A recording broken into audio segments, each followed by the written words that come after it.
ससुर जी को गुजरे 1 महीना हो चुका था। ननंद नंदोई सासू माँ को समझा रहे थे घर संपत्ति कैसे संभालनी है। अगर बेटा कोई राय देता तो सासू माँ को लगता कि बेटा बहू सब हड़पना चाहते हैं। बेटा चुप हो गया, लेकिन बहू से बर्दाश्त नहीं हुआ और उसने बोला, अपनी ही संपत्ति हड़प कर हमें क्या मिलेगा। सासू माँ ने बहुत ज़ोर से बोला, तुम लोगों की क्यों, मेरा जिसे मन करेगा मैं उसे दूंगी, और तुम होती कौन हो बीच में बोलने वाली। यह हमारे घर का मामला है।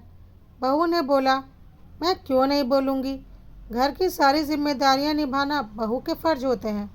कोई बीमार पड़ जाए तो सेवा करना बहू का फ़र्ज होता है। पापा गुजरने से पहले महीना भर अस्पताल में थे, तो एक पैर पर खड़ी होकर पापा की सेवा मैंने की थी। खाना पीना सब भूल गई थी, तो मेरे फ़र्ज थे। और आज जब संपत्ति संभालने की बारी आई तो बेटी दामाद सामने आ गए। उस वक्त कहाँ थे आपके बेटी दामाद। क्यों नहीं बोलेगी एक बहू, बिल्कुल बोलेगी। अगर कभी आप बीमार पड़ेंगी तब तो मेरे से उम्मीद लगाई जाएगी, ना कि बेटी दामाद सामने आएंगे और ना आपका बेटा। और जब अब घर के मामलों में कुछ बोलने की बारी आती है तो बहू बाहरी हो जाती है। बिल्कुल बोलूँगी, और इस घर में वही होगा जो मैं चाहूँगी। सासू माँ ने बोला, ज़्यादा ज़ुबान मत चला, नहीं तो घर से निकाल कर बाहर कर दूँगी।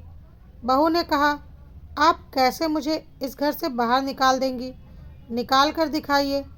जब इस घर के एक एक काम मैंने दिन रात एक करके एक टांग पर खड़े होकर किए हैं, तो मेरे फ़र्ज थे।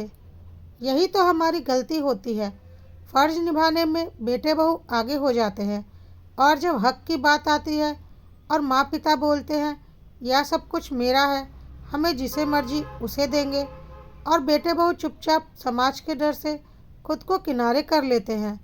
क्यों नहीं अपने हक के लिए बोलते। जब हमारे फ़र्ज हैं तो हक भी हमारा ही है, और उसे हम लेकर रहेंगे। आपको जो करना है कर लीजिए, हम इसी घर में रहेंगे, और हम जैसा बोल रहे हैं वैसा ही सब कुछ होगा। मेहमानों से कह दीजिए जल्दी अपने घर जाएं। सासू माँ ने फिर ज़ोर से बोला, तुम्हारी हिम्मत कैसे हुई ऐसा बोलने की, धक्के मारकर निकाल दूंगी तुम दोनों को।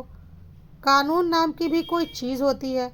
बहू ने भी पलटकर जवाब दिया, जो केस मुकदमा करना है कर लीजिए। इसीलिए तो यह सारे ड्रामे किए जाते हैं कि बेटा बहू अपना हक छोड़कर चले जाएं, और जब फ़र्ज निभाने की बारी आए तो उनके सिर पर डाल दिया जाए। लेकिन मैं ऐसा कुछ नहीं करने वाली। मैं अपने फ़र्ज भी निभाऊंगी और अपना हक भी लेकर रहूंगी। जिसे जो उखाड़ना है उखाड़ ले, कहकर बहू अपने कमरे की ओर चली गई। सासू माँ ननद नंदोई चुपचाप बहू को जाते हुए देख रहे थे और समझ गए थे कि उनका पाला किससे पड़ा है।